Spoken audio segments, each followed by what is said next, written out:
প্রণয় ঘোরের সন্ধিতে লেখনীতে সালমা চৌধুরী। সূচনা পর্ব। চৈত্র মাসের শেষ সপ্তাহ চলে। বাহিরে কাঠফাটা রোদ, বাসায় থেকেও যেন নিঃশ্বাস আটকে আসছে। রোদের তাপে বাহিরে তাকানোর মতো অবস্থা নেই। 12:37 নাগাদ বাসায় ঢুকলো লিফাত। ঘামে সারা শরীর চিকচিক করছে। মেইন গেট পার হতেই শক্ত কিছুর সাথে হোঁচট খেলো। সঙ্গে সঙ্গে মেজাজ খারাপ হলো। চিৎকার করার আগেই ছুটে এলো নৌমি।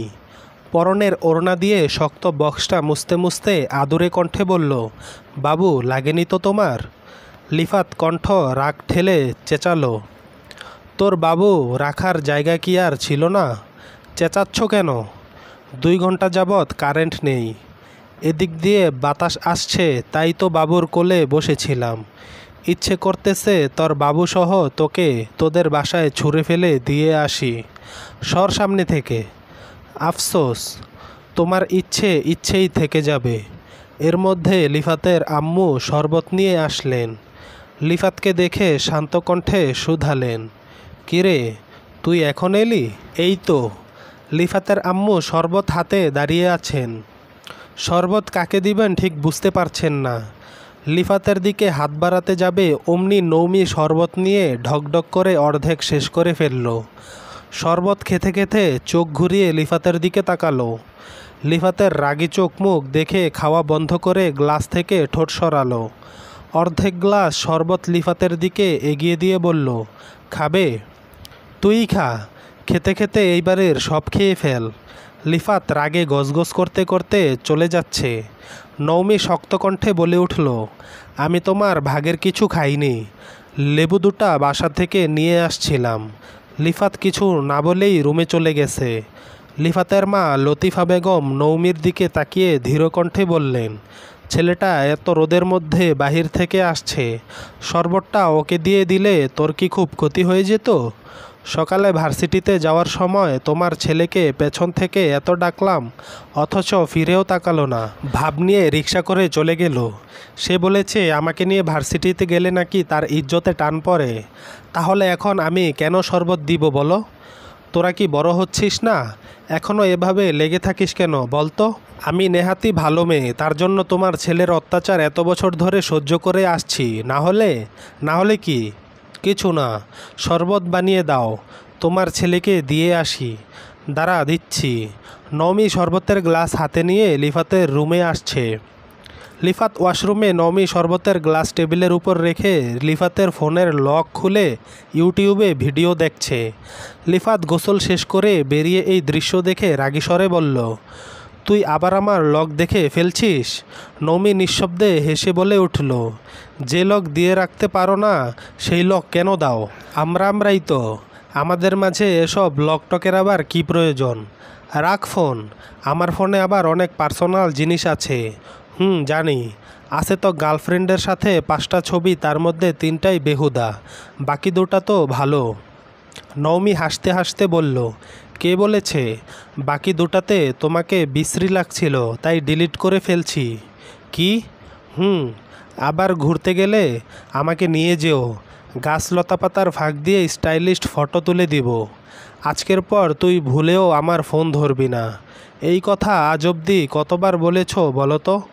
তার থেকে ভালো হয় আমাকে একটা অ্যান্ড্রয়েড ফোন কিনে দেওয়ার ব্যবস্থা করো। বিশ্বাস করো, তুমি আম্মুকে একবার বললেই আম্মু আব্বুকে বলবে। এটুকু উপকার করো, তাহলে তোমার ফোন বেশি ধরবো না। কোনো প্রয়োজন নেই। নওমি কাঁদো কাঁদো মুখ করে বলল, তোমার দিলে কি দয়া হয় না? না, কারণ ফোন কিনে দিলে তুই ভণ্ড হয়ে যাবি। এখন মনে হয় খুব ভদ্র আছি। লিফাত চোখ রাঙাতেই নওমি চুপ করে গেল। শরবতের গ্লাসের দিকে তাকিয়ে স্বাভাবিক কণ্ঠে বলল, শরবত রেখে গেলাম, খেয়ে নিও। নওমি দরজা পর্যন্ত যেতেই লিফাত ডাকল, শুন। নওমি চমকে উঠে জানতে চাইল, ফোন কিনে দিবা? না। নওমি মনমরা হয়ে বলল, তাহলে? পরশু তোর হবু ভাবির জন্মদিন, সুন্দর একটা প্ল্যান দিস, তাহলে তোকেও নিয়ে যাব। ঠিক আছে, তুমি রিল্যাক্সে থাকো, কালকের মধ্যে সব প্ল্যান করে ফেলবো। তবে আমার একটা শর্ত আছে। কি শর্ত? সন্ধ্যার পর শহীদ মিনার চত্বরে হালিম খাওয়াতে নিতে হবে। কবে? আজকেই। ঠিক আছে, ডান। ওকে। পরন্ত বিকালে সূর্যের তাপ কিছুটা কমতেই ছাদে গেল লিফাত। খুব মনোযোগ দিয়ে ফোনে কথা বলছে। মিনিট পাঁচেক বাদেই চঞ্চল পায়ে ছুটে আসলো নৌমি। পরনে বেগুনি রঙের টি শার্ট, কালো রঙের স্কার্ট আর একটা ওড়না হিজাব। ছাদের এপাশ ওপাশ খুঁজে ছুটে গেল লিফাতের কাছে। নৌমি খুব জোরে নিঃশ্বাস ছেড়ে গুরুতর কণ্ঠে বলে উঠল, তুমি ভাই প্রেমই করো, আর এদিকে তোমার বিয়ে ঠিক হয়ে যাচ্ছে।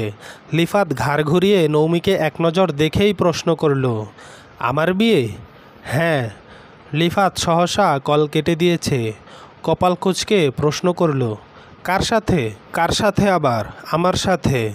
লিফাত অগ্নিদৃষ্টিতে তাকিয়ে শক্ত কণ্ঠে বলল, তুই না করিসনি?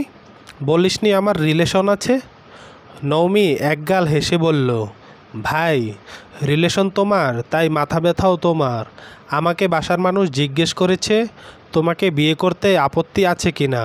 আমিও বলে দিয়েছি কোনো আপত্তি নেই, কারণ আমার বয়ফ্রেন্ডও নাই আর আমার মাথা ব্যথাও নাই। তাই বলে তুই আমাকে বিয়ে করবি? না, মোটেই না। তোমাকে বিয়ে করতে আমার বইয়েই গেছে। তুমি বাসায় চেঁচামেচি করবা, নিজে থেকে বিয়ে ভাঙবা, বাসায় তোমার রেপুটেশন খারাপ হবে, এতে আমি পৈশাচিক আনন্দ পাবো। বুঝতে পেরেছ?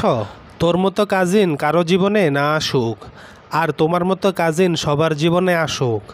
এখন নিচে চলো, সবাই তোমাকে ডাকছে। কেন? ওমা, বললাম না বিয়ের আলোচনা চলছে। তুমি ছাড়া এই আলোচনা শেষ হবে না তো। আমি যদি আজকে ফাঁসি, তাহলে তোর একদিন কি আমার যে কয়দিন লাগে। তোর হালিম খাওয়া আর সপ্তাহে সপ্তাহে ঘুরতে যাওয়া সব বন্ধ হয়ে যাবে, মনে থাকে যেন। নৌমি মেকি স্বরে বলল, আমাকে ভয় দেখাবেন না জনাব তামজিদ আকন্দ তাজ, কারণ ভুল করেও যদি আমার সাথে আপনার বিয়ে হয়ে যায় তাহলে আপনি আমাকে ঘুরতে নিয়ে যেতে বাধ্য। শুধু হালিম কেন, রাত 3টায় তেহারি খেতে চাইলেও এনে দিতে বাধ্য থাকিবেন। অসম্ভব। অসম্ভব সম্ভব হওয়ার আগেই প্রতিবাদ করতে হবে। চলো, প্রতিবাদের ফাঁকে আমার মোবাইলটার কথা একটু বলো প্লিজ। লিফাত আর নৌমি নিচে আসছে। ড্রয়িং রুমে নৌমির আব্বু আম্মু, লিফাতের আব্বু আম্মু, লিফাতের ছোট চাচ্চু কাকিরাও উপস্থিত। লিফাতকে নামতে দেখে লিফাতের আব্বু শান্ত গলায় বললেন, কোথায় ছিলে? ছাদে। তোমার আর নৌমির বিয়ের বিষয়ে কথা বলছিলাম, ভাবলাম তোমাদের জানিয়ে রাখি। তোমার আপত্তি নেই তো? লিফাত আর চোখে নৌমির দিকে তাকালো। নৌমি মাথা নিচু করে চুপচাপ দাঁড়িয়ে আছে। লিফাতের আব্বু হৃদরোগে আক্রান্ত। জোরে কথা বলা কিংবা উত্তেজিত হওয়া বারণ, তাই লিফাত জোর গলায় কিছু বলতেও সাহস পায় না। লিফাত আব্বুর দিকে তাকিয়ে ঠান্ডা কণ্ঠে বলল, আমি এখনও বিয়ের কথা ভাবিনি আব্বু।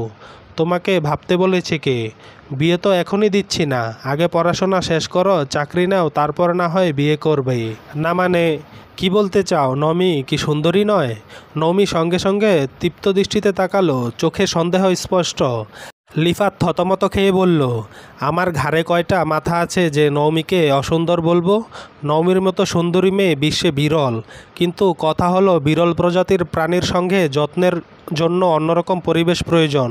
তাই বলছিলাম, তোমার আর কিছু বলতে হবে না। বিরল প্রজাতির আলোচনা তুমি তোমার ডিপার্টমেন্টে শেষ করে এসো। নৌমি বারবার চোখে ইশারা দিচ্ছে, কিন্তু লিফাত কিছুই বলছে না। বিষয়টা নৌমির আব্বুর নজরে পড়তেই শান্ত গলায় বললেন, নৌমি অনেকদিন যাবৎ অ্যান্ড্রয়েড ফোন চালাইতেছে, দিব কি না ভাবতেছি, কি করা উচিত বলো তো?